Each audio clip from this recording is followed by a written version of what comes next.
A poor 6-year-old girl stood outside a billionaire CEO's office with nothing but a crayon-written letter and a dream. No one expected him to read it, but what he did next changed everything. The afternoon sun filtered through the dusty window of a small Brooklyn apartment, painting golden streaks across the wooden floor. The room was modest. A cracked mirror leaned against the wall, a second-hand couch sat near a chipped coffee table, and the kitchen was barely big enough for two people to stand in. But in the center of the room, 6-year-old Emily Grace danced barefoot, spinning and twirling with the quiet determination of a girl chasing a dream. She wore a faded t-shirt and leggings that had clearly seen better days, but her movements were graceful, full of lightness and purpose. In her small hands was a piece of blue ribbon she imagined was part of a grand ballet costume. The music she danced to wasn't from a stereo, they didn't own one, but from an old phone that barely worked, propped up against a stack of books. The tinny melody of a children's orchestra played in the background as she counted steps in her head.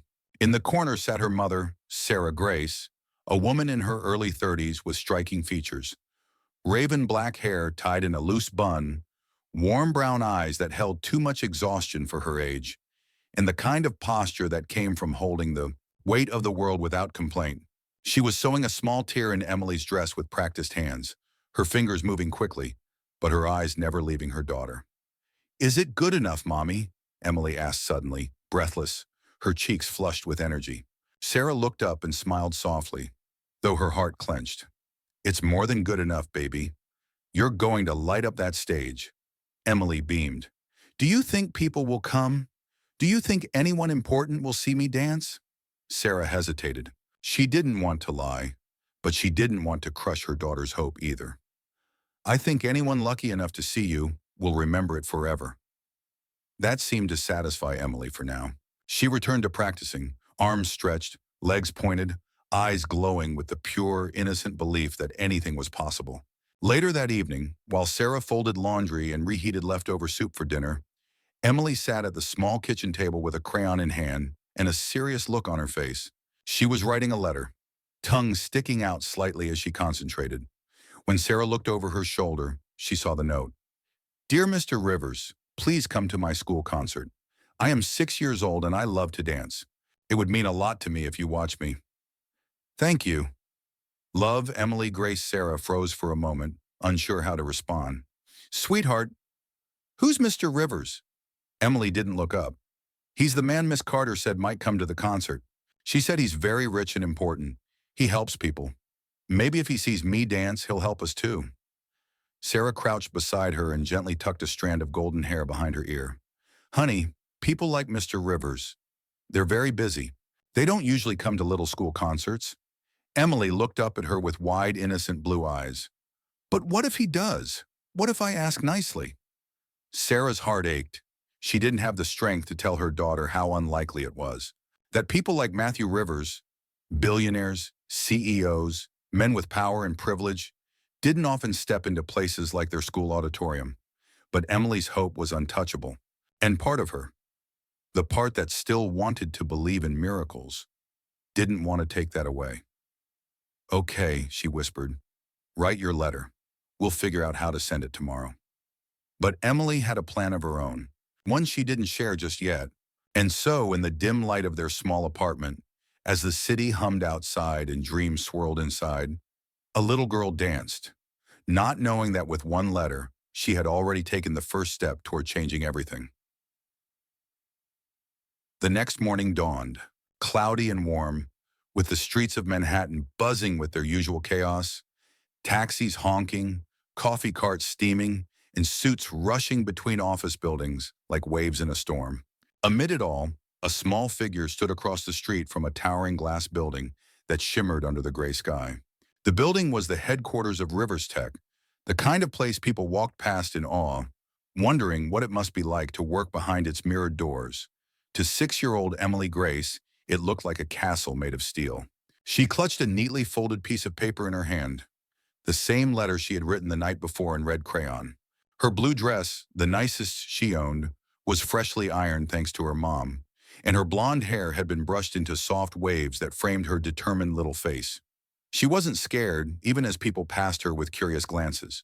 She was on a mission, Across the street, security guards flanked the grand entrance. Sleek black cars came and went, and then suddenly, one of them stopped. The back door opened, and out stepped Matthew Rivers. He was exactly how Emily had imagined him.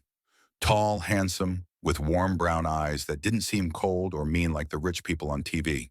He wore a crisp, light blue shirt tucked into tailored navy pants, sleeves rolled up just enough to look casual but important. There was a calm confidence in the way he moved, as though he'd walked into 1,000 buildings like this and never once doubted that they were his. Emily took a deep breath and darted across the street. One of the guards noticed her first. "Hey, kid, hold on." But before he could stop her, Emily stood in front of Matthew Rivers, who had just stepped up to the building's glass doors. "Excuse me, Mr. Rivers," she said, her voice small but clear. "I wrote you a letter." Matthew looked down, confused for a split second. He wasn't used to being approached by children. Not here, not anywhere. But something about the girl's face, her bright eyes, her trembling hands holding out the crayon-colored note, made him pause. He took the paper slowly and unfolded it. "Dear Mr. Rivers, please come to my school concert. I am 6 years old and I love to dance. It would mean a lot to me if you watched me. Thank you. Love, Emily Grace." There was a simple drawing beneath the words. A little girl on a stage, surrounded by stars, with a smiling man sitting in the front row. The man wore a blue shirt. For a moment, Matthew said nothing. His breath caught, just briefly, though his expression didn't show it. But inside, something cracked. He hadn't seen handwriting like that in years. Hadn't received a letter that wasn't typed or formal or transactional. Not since his daughter. Her name had been Lily. She died 3 years ago, just days after her 7th birthday, from a rare condition even his fortune couldn't cure. After that, Matthew had buried himself in work. No concerts, no laughter, no children. Now here was this little girl, asking him to come watch her dance. "What's your name?" he asked gently. "Emily. Emily Grace." He nodded slowly, folding the letter and slipping it into the chest pocket of his shirt, near his heart. "Thank you, Emily. Will you come?" she asked, tilting her head. Matthew hesitated. He was late for a board meeting. There was a presentation waiting, but he looked down at her again, at the pure, earnest hope in her face. "I'll think about it," he said softly. Emily nodded, not disappointed, not overly excited, just grateful. "Okay, thank you." A woman, Sarah, came rushing from down the block a few seconds later, breathless and apologetic. "Emily, oh my God, I told you to wait at the corner. I'm so sorry, sir." Matthew looked up at her. Their eyes met briefly. Something flickered between them. Not romance, not recognition, but a strange, mutual understanding. She wasn't just a frantic mother. She was tired, proud, fierce. "It's all right," Matthew said calmly. "Your daughter's very brave." Sarah looked down at Emily, still catching her breath. "She gets that from me." He gave a faint smile, nodded once, and turned toward the building. In seconds, he was gone, swallowed by glass and steel and the world of men who didn't have time for little girls and school concerts. But he still had the letter. And for the rest of the day, through meetings, phone calls, and charts, Matthew Rivers kept touching the pocket over his heart, as if checking to make sure it was still there. And it was. The city lights had begun to blink to life by the time Matthew Rivers returned to his penthouse that evening. From the floor-to-ceiling windows, he could see the skyline stretching endlessly, glass towers glowing like digital stars in the night. But the view, majestic as it was, didn't bring comfort. It hadn't for a long time. He loosened his tie, tossed his keys on the marble counter, and poured himself a glass of water, not wine. He rarely drank these days. His home was silent, modern, sleek, cold. The kind of place that looked perfect in magazines but held no warmth. Everything was in its place. Too much in its place. He reached into his shirt pocket and pulled out the folded piece of paper. The childish handwriting was already smudged a little from where his fingers had pressed against it all day. He unfolded it carefully and read it again. "Please come to my school concert." Her name, Emily Grace. Her drawing, a little girl on a stage surrounded by stars. And him. He hadn't expected this to hurt the way it did. 3 years had passed since his daughter Lily died, but sometimes the grief still showed up like a storm. Sudden, consuming, and cruel. Lily had been the reason he built everything. his company, his foundation, his empire. He told himself he was building a legacy for her, but in truth, he had been trying to control the uncontrollable, to buy time, to fix what life refused to bargain with. She had been diagnosed with a rare autoimmune disorder at the age of 4. There was no cure, no experimental treatment worked. He flew her to the best doctors across the world, paid for private hospitals, hired experts. In the end, none of it mattered. The night she died, Matthew was in Tokyo at a conference, trying to secure a merger he no longer remembered. He missed her final breath by 7 hours. After that, he stopped going to birthday parties, stopped smiling at children, shut the door on anything that reminded him of her, until now. Until a little girl with wide blue eyes and a letter written in crayon stopped him on a Manhattan sidewalk and asked him to come watch her dance. He sat down on the edge of his bed, not the plush leather couch in the living room, not the chair by the fireplace, but the bed where he barely slept. His hand trembled slightly as he set the letter beside him. He didn't understand why this child, this stranger, had managed to crack something open. It wasn't just the age, the uncanny resemblance in height and voice and dream. It was the sincerity, the way she looked at him without fear, without agenda. Just hope. He hadn't felt that in years. For the first time in a long while, Matthew found himself thinking about what Lily would have been like at age 9. Would she have danced? Would she have drawn him on stage with her, like Emily had? Would she have asked him to come to her concert with the same shining eyes? He didn't cry. He didn't know how to anymore. But his chest felt tight, as though something inside him had been asleep and was now waking. Slowly, painfully, he rose and walked to his desk. From a drawer, he pulled out a small leather box, something he hadn't touched in months. Inside was Lily's last drawing: a sun, a house, 2 stick figures. One had a briefcase, the other had wings. It sat next to Emily's letter now, like 2 pieces of the same puzzle. He stayed up that night longer than usual, walking from window to window, trying to quiet his mind. The idea of going to that concert seemed ridiculous at first. He was a billionaire CEO, one of the most powerful men in New York. He didn't attend children's school events. His calendar was filled with meetings, negotiations, dinners with investors. He had security protocols, PR advisors, an image to maintain. But what if, just this once, he said yes? What if he didn't let another little girl go unseen? The question lingered like perfume in the air. He looked out over the city again, its pulse steady and distant. Somewhere in that sprawl, a girl named Emily Grace was sleeping, dreaming of her big performance, believing, truly believing, that a stranger she had met on the sidewalk would come. And for the first time in 3 years, Matthew Rivers didn't feel like a ghost. He felt alive, fragile, uncertain, and aching, but alive. The week passed in a blur for Sarah Grace. Between her early morning shifts at the diner, late-night sewing work for a local tailor, and juggling bills that never seemed to shrink, she barely had time to sit down. But in the midst of exhaustion, there was one constant: her daughter's excitement. Emily spoke of the upcoming school concert every morning like it was Christmas, her entire being lit up with anticipation. Every night she practiced in their small living room, twirling in her blue dress while the kitchen clock ticked softly in the background. It was the same dress they had found at a secondhand store months ago. It wasn't designed for dance. The fabric was stiff, the hem uneven, but Sarah had taken it in, added a few hand-sewn sequins near the collar, and pressed it carefully each night after Emily fell asleep. She didn't have the heart to tell her daughter it wasn't perfect. To Emily, it was a princess gown.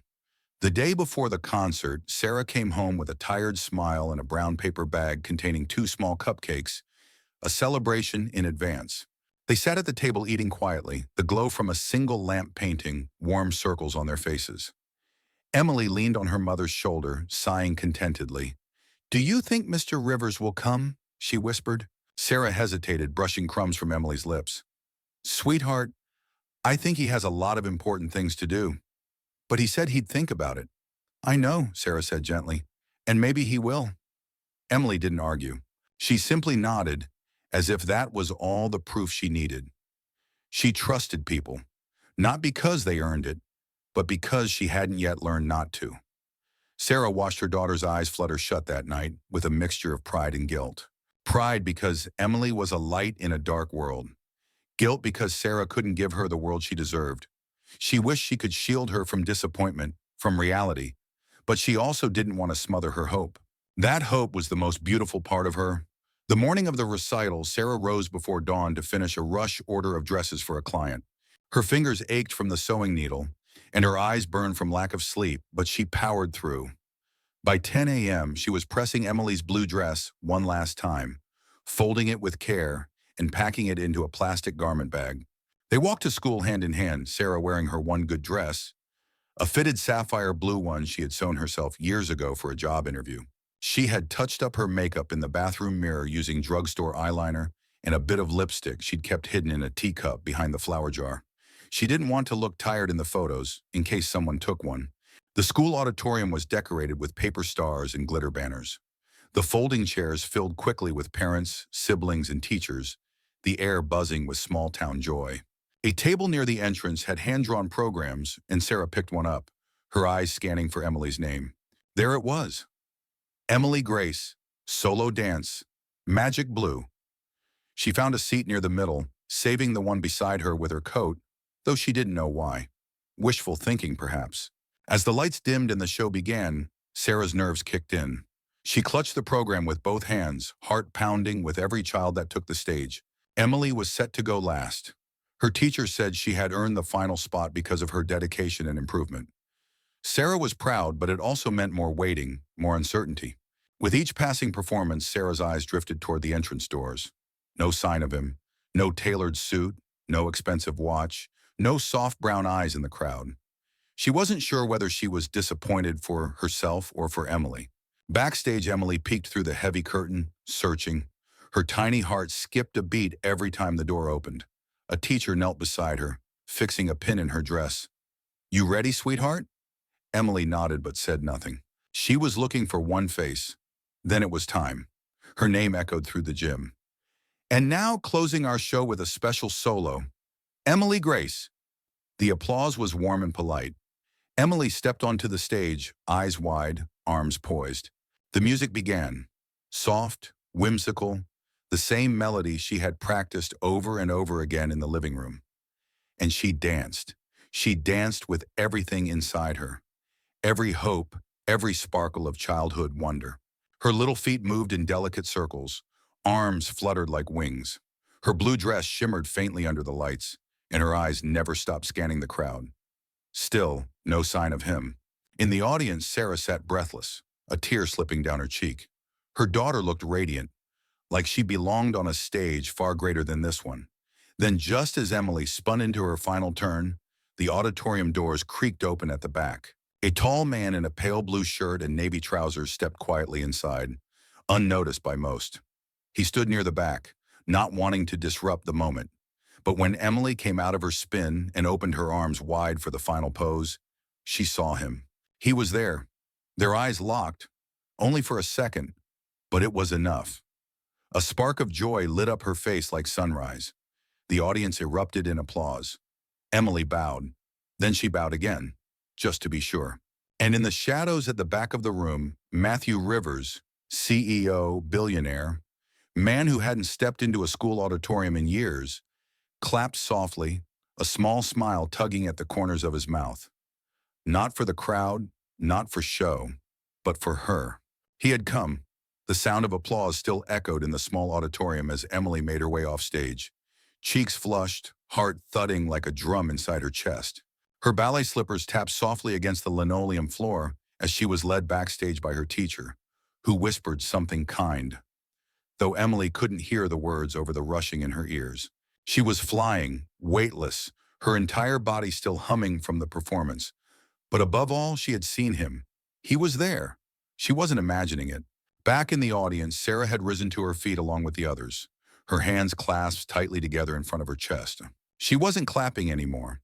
She was just watching her daughter disappear behind the curtain, awash in a strange combination of disbelief and awe. Then through the thin crowd and the noise, she saw something unexpected. A familiar figure standing quietly near the back. She blinked once, unsure. He looked different, out of place. Not surrounded by a security team or bathed in the glow of glass offices, but alone, slightly hunched forward, like he didn't want to be seen. And yet he was unmistakable. Matthew Rivers had come. Sarah's breath caught in her throat. Her first instinct was to walk toward him, maybe say thank you, but something about the look on his face made her pause. It wasn't pride or arrogance. It was softness, shock, maybe even a hint of sadness. He seemed deeply out of place, and yet curiously anchored to the moment, like he wasn't used to standing still, but didn't want to move. Matthew caught her gaze then, and for a moment they simply looked at each other. No one else noticed. The applause died down. Parents began gathering their children, and the small sea of people started to shift and dissolve around them. He nodded once. So did she. It was enough. Backstage, Emily sat on a folding chair with her hands in her lap, her feet swinging back and forth, still glowing with the electricity of the stage. Her teacher handed her a juice box and patted her back. The other kids buzzed with chatter, laughter, the occasional complaint about itchy costumes or missed steps. But Emily was silent. She was waiting. Then she heard the door creak open. She turned toward it, not even hesitating. Matthew stepped into the narrow backstage hallway, ducking his head slightly as though afraid of being seen in a place that wasn't designed for men like him. The teacher looked at him with a raised eyebrow, but Emily stood up and ran toward him before anyone could stop her. "You came," she whispered, her voice trembling with disbelief and joy. Matthew lowered himself to one knee, looking her in the eyes. "I did. You saw me dance?" "I did," he said again. "And you were extraordinary." Emily looked down shyly, then back up. "Did I do okay?" He smiled, a real one this time. "You didn't just do okay. You made magic out there." Sarah appeared a few moments later, not running this time, but walking calmly, though her heart raced. She wasn't sure what to say. She never imagined this moment would happen, not truly. But there he was, crouched beside her daughter, speaking like an old friend. Matthew stood when he saw her. "Miss Grace," he said. "Sarah," she replied. "You actually came." "I said I'd think about it," he said softly. "I did more than think." There was a pause. Neither of them quite knew how to fill the space between them. A chasm of two very different lives, intersecting unexpectedly. "Thank you," Sarah said after a moment. "You didn't have to, but you did. That means more than you probably know." Matthew looked at her, truly looked. Up close, he saw the fine lines under her eyes, the slight wear in her dress, the way she stood protectively close to her daughter. Not in fear, but in instinct. She was beautiful, but not in the polished way he was used to. She radiated realness, strength earned the hard way. He admired that more than he expected to. "I wanted to," he said finally. Before Sarah could respond, Emily tugged on his sleeve. "Mr. Rivers, do you dance?" Matthew chuckled, taken off guard. "Not very well." "I can teach you," she offered matter-of-factly, as though it were obvious. "I teach Mommy too." He glanced at Sarah, who shook her head with a smile. "She tries." "Well," Matthew said, pretending to consider it, "maybe I'll need lessons sometime." "You can come back," Emily said. "We have another show in spring." "I'll put it on my calendar," he replied, and this time he meant it. They walked together out of the school, Sarah holding Emily's hand, Matthew walking quietly beside them. It was late afternoon now, the sky brushed with streaks of peach and lavender. Cars passed. A man on a bike rang his bell. The world went on, unaware that something had quietly shifted inside three people who, only a few days ago, had never met. Outside the school gate, Sarah turned to him. "I know you're busy," she said carefully. "I know people like you don't usually show up for things like this. But today, you changed something for her." Matthew looked down at Emily, who was now practicing tiny dance steps on the sidewalk, unaware of the gravity around her. "She changed something for me," he said, and with that he placed a hand gently over the pocket where her letter still rested. Then he gave a small nod, turned, and walked away into the fading light. Not as a billionaire, not as a CEO, but as a man who, for the first time in a long while, had been invited into something real. The next morning began like any other, with the hum of the city filtering through the open window of the small Brooklyn apartment. But something in the air felt different, almost electric. like a change was coming, quiet but inevitable. Sarah woke early as usual, already preparing for another long day of work. She tiptoed around their little kitchen, trying not to wake Emily, who was curled up beneath a worn floral blanket, her blue dress from the recital hanging carefully on the back of a chair like a treasured trophy. Sarah's mind was still caught on the events of the night before. The sound of applause, the look on Emily's face when she saw him, and then the moment, so surreal, when she found herself speaking to Matthew Rivers as if they were simply two people, not a billionaire and a struggling single mother. There had been no cameras, no entourage, no staged kindness. He had shown up for her daughter, and not just physically. He had been there. She didn't know what to expect now. Probably nothing. He would return to his world of boardrooms and private jets, and they would remain in theirs. Paycheck to paycheck, week by week. Still, it meant something. It had to. Just as she poured herself a cup of instant coffee, a knock came at the door. Not loud, not rushed, measured. She blinked in surprise. It was far too early for the landlord and she wasn't expecting anyone. She opened it to find a young man in a suit standing in the hallway, holding a sleek white envelope in one hand and a manila folder in the other. "Miss Grace?" he asked. "Yes?" "I'm with Rivers Tech," he said politely. "Mr. Rivers asked me to deliver something personally." Sarah blinked, stunned. What is this?" "Everything's explained inside. He also left a note." The man handed her the envelope and folder, nodded once, and turned to leave without another word. Still barefoot, Sarah stepped back inside, closed the door, and opened the envelope with trembling hands. A single piece of paper sat inside, heavy textured stationery with her name handwritten at the top in dark blue ink. "Sarah, thank you for allowing me to share that moment with your daughter. You gave me something I haven't felt in years. Peace. She reminded me what joy looks like. You reminded me of strength. Inside the folder, you'll find an offer. One I hope you'll consider. No expectations, no strings, just opportunity." Warmly, Matthew Rivers' heart pounding, Sarah opened the folder. Inside was a formal letter from a prominent New York design firm, offering her a part-time consulting position with the potential to grow into a full-time role. The firm was a subsidiary of Rivers Tech. She'd heard of it, of course. It was high-end, respected, completely out of reach for someone like her, or at least it had been. But that wasn't all. A second document confirmed Emily's full scholarship to the New York City Ballet Academy for Children, starting in 2 months. Tuition, supplies, uniforms, transportation, everything covered. Sarah sat down at the small kitchen table, her legs suddenly unsteady beneath her. She stared at the papers, rereading them as if the words might vanish. It didn't feel real. It felt like a story someone else had lived, not her. "Mommy?" came a sleepy voice from the bedroom. Sarah turned and saw Emily rubbing her eyes, her golden hair a tangled halo. She held her stuffed bear in one hand, still too sleepy to speak clearly. "Come here, baby," Sarah whispered, opening her arms. Emily climbed into her lap without question. "What's wrong?" "Nothing," Sarah said, brushing a tear from her cheek and laughing softly. "Everything's actually really, really right." Later that day, Sarah made the call to accept the consulting position. Her voice trembled at first, but the woman on the other end, a calm, welcoming manager, treated her with a warmth that eased the nerves. They had reviewed her work, she said, her sewing, her handmade designs. Someone had sent them examples. And yes, Matthew Rivers had spoken highly of her. Very highly.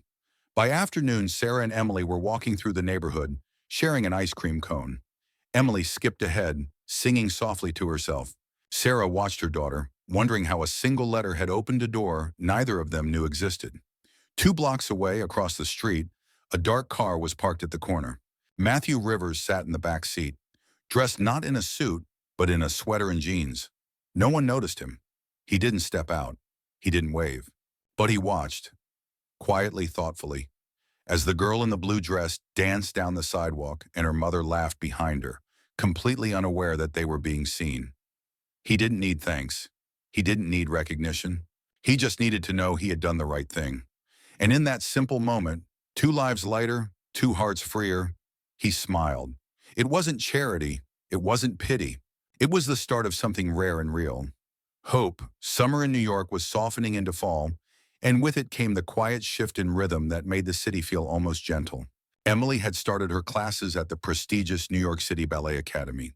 Each morning, Sarah braided her daughter's golden hair with precision and pride, lacing pink ribbons through the strands before they caught the train to the Upper West Side. Emily would twirl her way into the grand, sunlit halls of the academy like she belonged there, because in truth, she did. Sarah still couldn't quite believe it. She would sit on a bench outside, sketching quietly in her notebook, watching other children arrive in luxury cars with nannies and name-brand coats, while Emily skipped inside holding her hand. No one looked down on them. If anything, some of the parents had started noticing her. The way she dressed, the elegance in her lines, the way her designs seemed tailored not just for beauty, but for life. One mother asked where she bought her dress. Another asked if she took commissions. A few weeks later, she had her own work table at the design office downtown and more projects than she had dreamed possible. And then there was Matthew.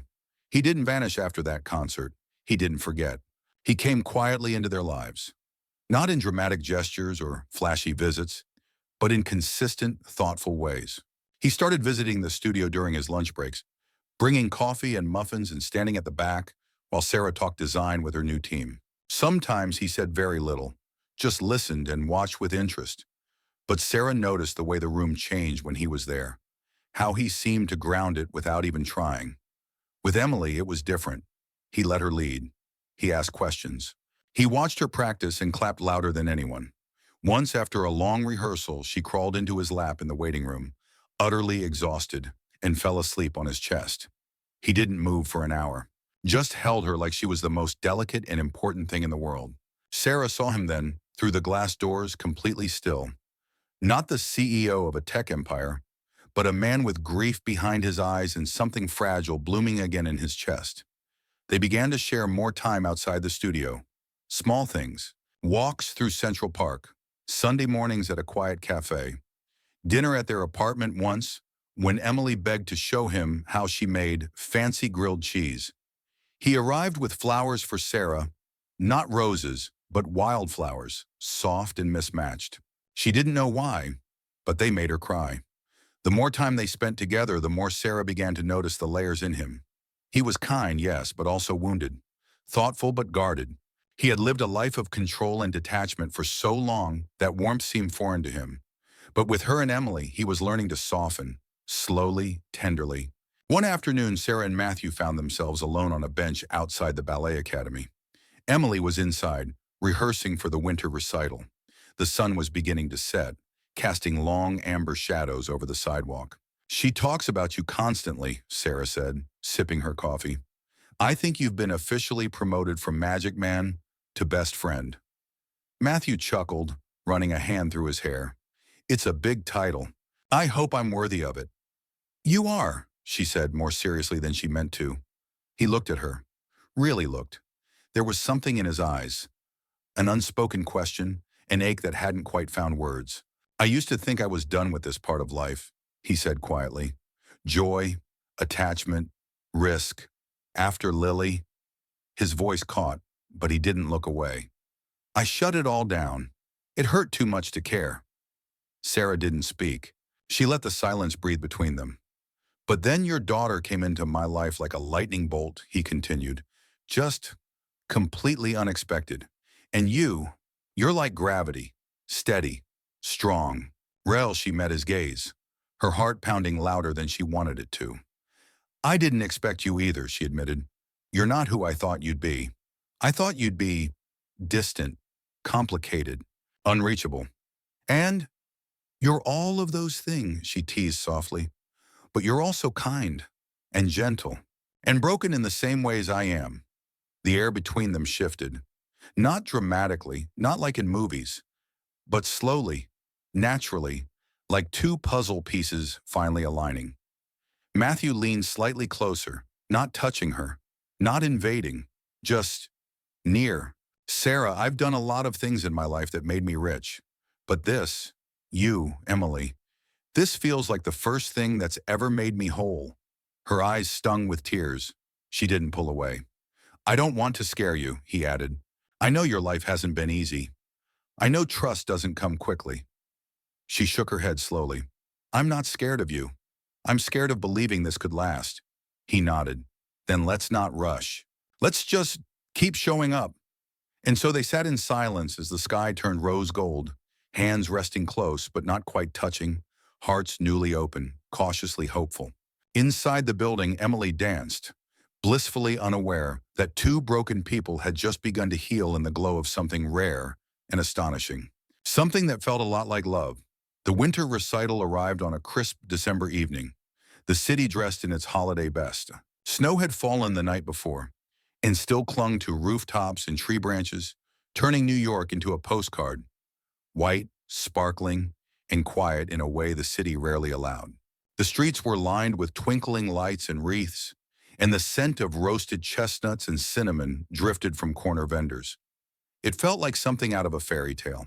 Inside the grand auditorium of the New York City Ballet Academy, anticipation buzzed like electricity. The air was rich with the rustle of tulle skirts, the scurry of excited dancers backstage, and the low hum of proud parents finding their seats. It wasn't just any recital. This was the winter showcase, where hand-picked students performed solos in front of scouts, directors, and patrons of the arts. It was the kind of evening that opened doors. Sarah sat in the front row, her hands folded in her lap, her heart fluttering with a cocktail of pride and nerves. Her dark hair was pinned back in soft curls, and she wore a deep blue gown she had sewn herself. Elegant, understated, beautiful. She didn't just look like she belonged there. She felt it too. To her left sat Matthew Rivers, dressed in a classic black suit, no tie, his posture relaxed but alert. His gaze was fixed on the stage with quiet intensity. A year ago, he wouldn't have come to something like this. He wouldn't have understood the importance of a little girl's dance or the power of her mother's strength. But now he was more than present. He was invested. He hadn't missed a single rehearsal. He'd been there for every scraped knee, every practice meltdown, every proud, breathless moment when Emily landed a new step. He was family now, though no formal announcement had been made. It didn't need to be. Everyone close to them already saw it. The way Emily reached for his hand instinctively, the way Sarah leaned into his presence like she was safe in it, the way he looked at both of them like they were the center of his world. The lights dimmed and the show began. One by one, the dancers performed. They were talented, graceful, and elegant. But then the announcer's voice rang out, and Sarah's breath caught in her throat.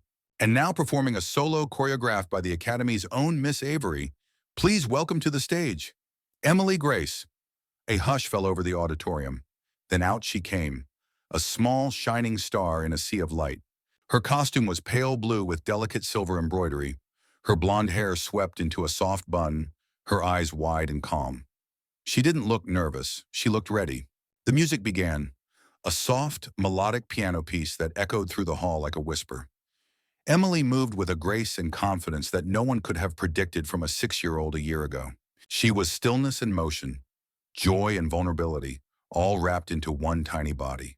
She leapt, she turned, she bowed, and through it all, she danced like the world was watching and cheering. Sarah watched with tears in her eyes, her heart in her throat.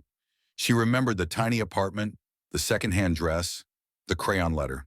She remembered the day Emily asked the impossible, and the man who showed up anyway. Matthew didn't look away for a second.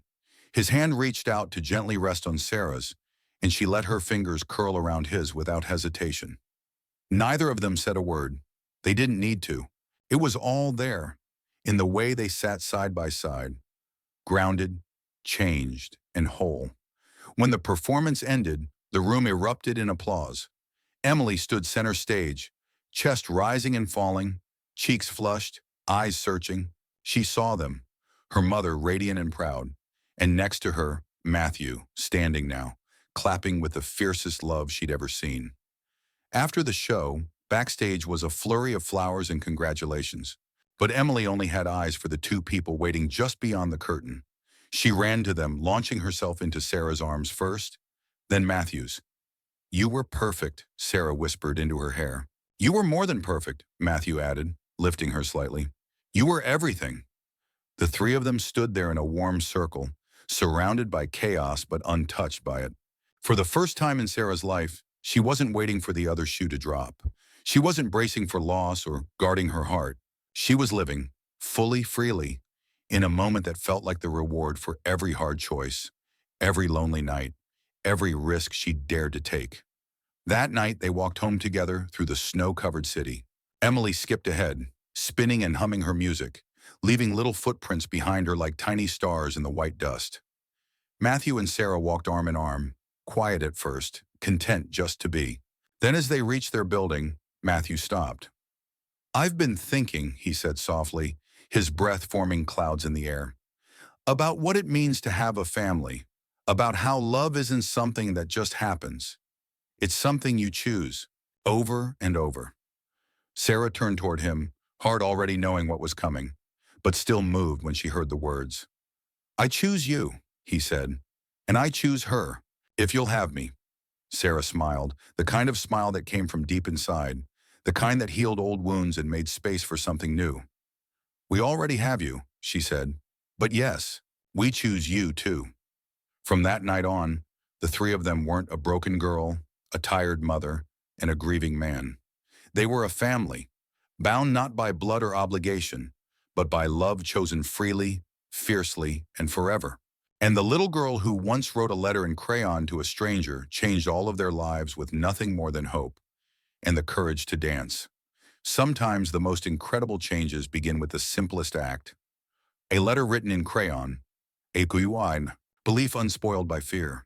The story of Emily, Sarah, and Matthew isn't just a modern Cinderella tale or a fairy tale about a kind billionaire. It's a story about how miracles aren't magic, they're choices. One person chose not to look away. One little girl chose to believe. One mother chose not to give up. Matthew didn't rescue them. He allowed himself to be found. And that's where the real power lies. Not in money, not in status, but in the vulnerability we rarely give ourselves permission to feel.